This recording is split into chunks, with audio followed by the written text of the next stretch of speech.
All right, how we doing, my people? Welcome back to Real Estate Bites. This is episode number 45. Come at you every Friday live on Twitter or X, Facebook, and LinkedIn, bringing you local real estate news, insights, statistics, everything to keep my people here informed and educated on what's happening in the real estate market and the industry.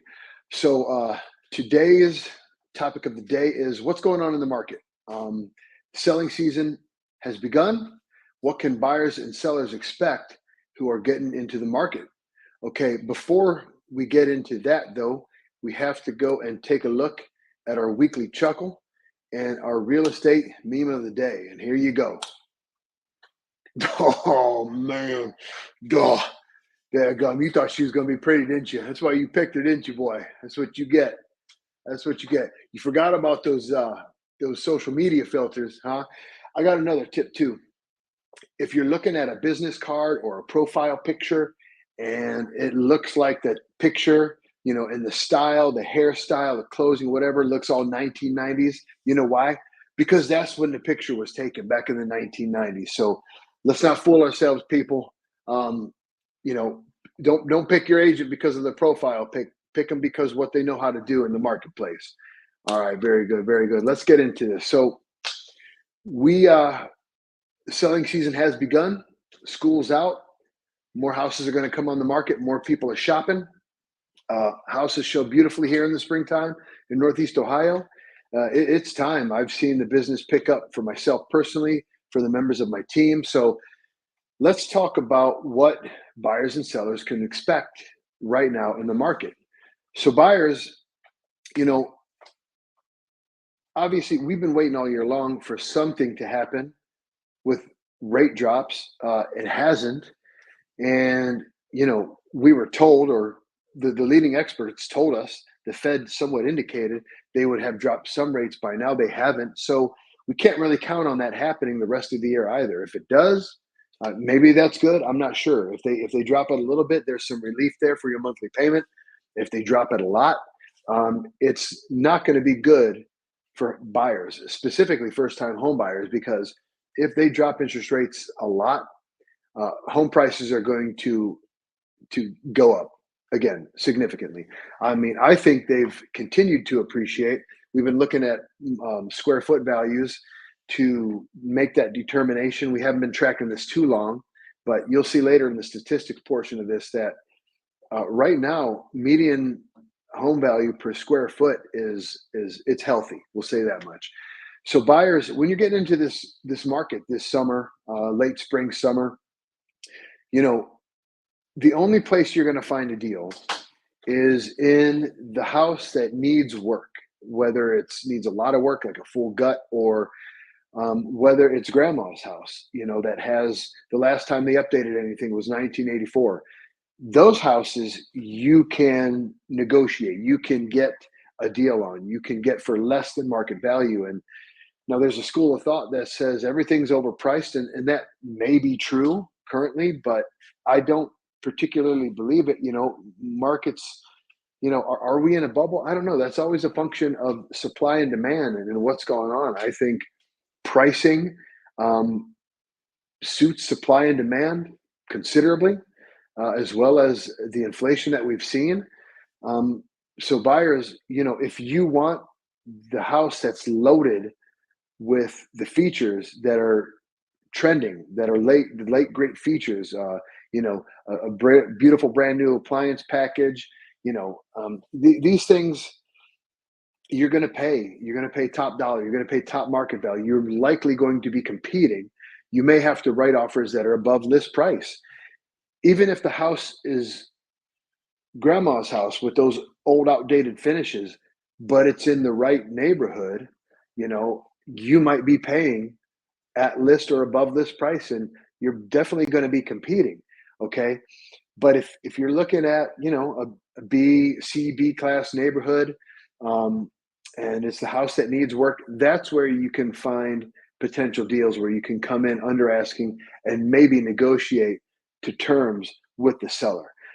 I want to show you this chart here. This gives you a pretty good indication as to what's going on with supply and demand and why pricing isn't going anywhere, why it's still so super duper competitive.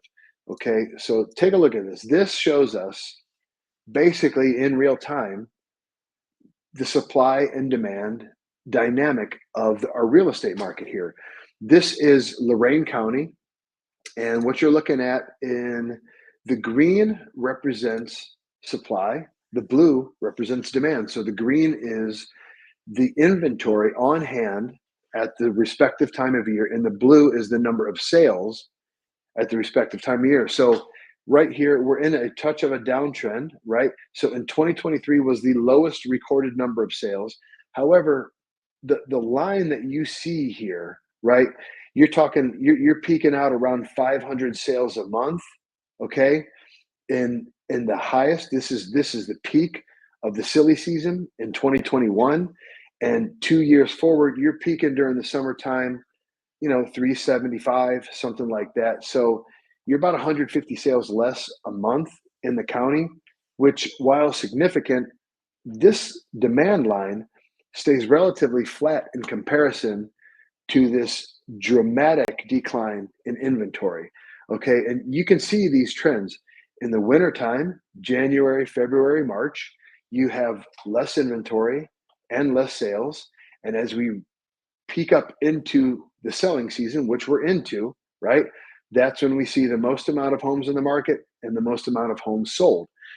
So we end here at January 2024, but to bring you up to date, and to see how close we are to what is last year's sales numbers, and the fact that demand remains relatively the same, despite the fact that we haven't really seen much relief with interest rates.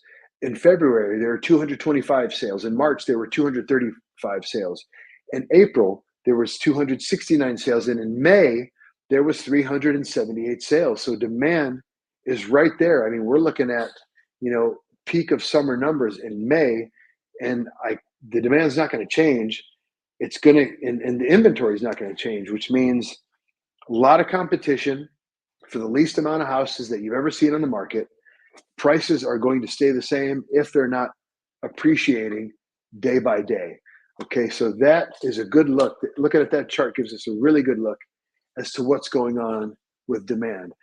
For my sellers, if you are in a good spot, in a good neighborhood, a good school district, if your house is buttoned up, you can ask top of market and still expect a competition for your place. Now, here's what you got to understand. You can't necessarily cut corners. You can't leave things undone. You can't leave rooms unfinished, especially the kitchen and the bathroom. You can't leave the exterior looking like hell, especially the front yard. Sellers, your front yard is the first impression that the prospective buyer has when they pull up for their showing. It's the first thing they see. Is it kept up? Does it look good? Is it sharp?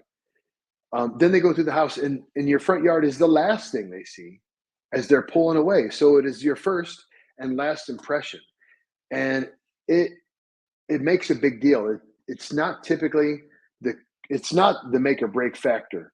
The interior of the home is, but it's a big deal.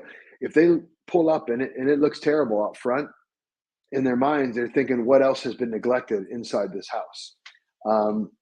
So that's very important. But yeah, if your house is buttoned up to the nines, you're going to sell. You're going to sell quickly. There's likely to be a competition. The probability of you selling above list price is high. And however, if your home has if it's dated, if there is deferred maintenance going on there, and you want to be greedy and try to get top market values, you're going to end up disappointed. Your house is going to sit for a while, and you're not going to sell very quickly. You're not going to sell for what you want. So take the time. If you want top market value, take the time, put the money in where it should be put in. We've done shows on this in the past, and you can get that top market value. If you don't have the time or the money, then you got to be realistic about what you're going to get. Your agent should be able to advise you based on the condition of your home, what you can expect, and they're going to advise you on that list price. So listen to them. They should know what they're doing. If they don't, call Right Sales Team. We do. That said, that's what you can expect. with the real estate market this summer. So let's jump into our statistics and we'll wrap this thing up early, guys. All right, this past week's statistics in real estate sales. This morning at 8 a.m., when I took these stats come from the local MLS. They're all from Lorain County. I look at sales of single family homes and condominiums. Mobile homes are not included. I do not do doubles, triples, or quads. Those are a whole different class of home, of building. So this is all residential real estate here, excluding mobile homes. 328 active listings. So you can see our inventory, it's staying the same. Whereas the demand, we had 85 closings last week. The demand also staying the same, if not just elevated, right? 85 sales last week. That's tied for the second most this year. The median square foot of homes sold last week, just like the week before, 1760. The median home value was $290,000, which that is the highest median home value that I have seen since I started paying attention to these stats last August. Median square foot value, $165.21 per square foot in a home. That's not the highest, but you can see we're trending higher. I talked about this last week. We're looking at that square foot value and the average median square foot value quarter over quarter to see in real time if prices are going up. And if you look, since we took the average of Q1 2024 and you look at the prices with the exception of this very first week, look at these square foot values. Guys, we are appreciating in value still, even with interest rates that remain above 7%. And that's because the demand remains strong while the inventory remains weak. Average days on the market last week was 24. And when I checked the market of interest rates this morning, a conventional 30-year note was selling at 7.03% interest rate. So the big boy, the big sale of last week was for $1.4 million in Avon Lake. And let's take a look at this beauty before we wrap up. All right, here it is. Right here on the lake, this little cutie pie set back, nestled in there amongst these two other homes. Looks like a little cutie pie till you look at the backyard and you see that this thing is a beauty. So let's scroll through some of these pics and take a look at this $1.4 million sale in Avon Lake. Beautiful. I love the patio sitting on top of the boathouse. Awesome. This is awesome. This is the thing that dreams are made of. Terraced garden here, terraced landscaping, just beautiful, all around beautiful. You can see these pictures were taken prior to the spring bloom. Love to see what this place looks like, especially on this terrace here in the spring bloom. Actually, I have on the boat, passing by this house many, many times, looking at it in the summertime. It is beautiful. You see, they got the little lift for your jet skis. Nice little place to dock your boat when you're out fishing. You want to come in and grab something out of the fridge, load up your cooler again, get back out on the water.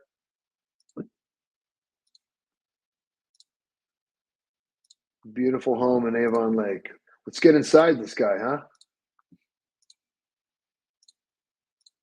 There we go.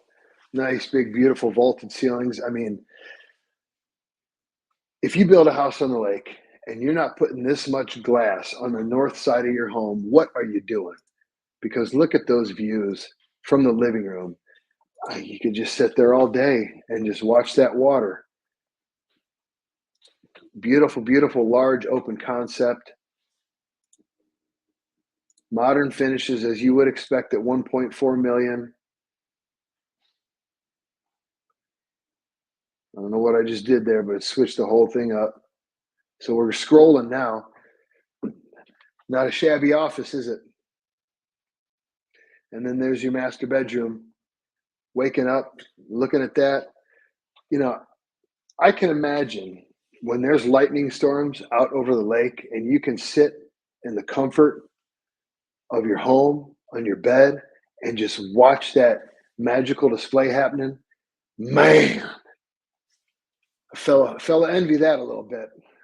All right, that's all. That is the program this week. I appreciate you guys being here. I appreciate you supporting me and supporting the show. Please share this stuff with friends and family who you might find interest in this. Until next week, I have my boy Jay Sloan on talking about a new program that he is now partnered with. Until next week, take care of yourselves, take care of one another. I love you, people.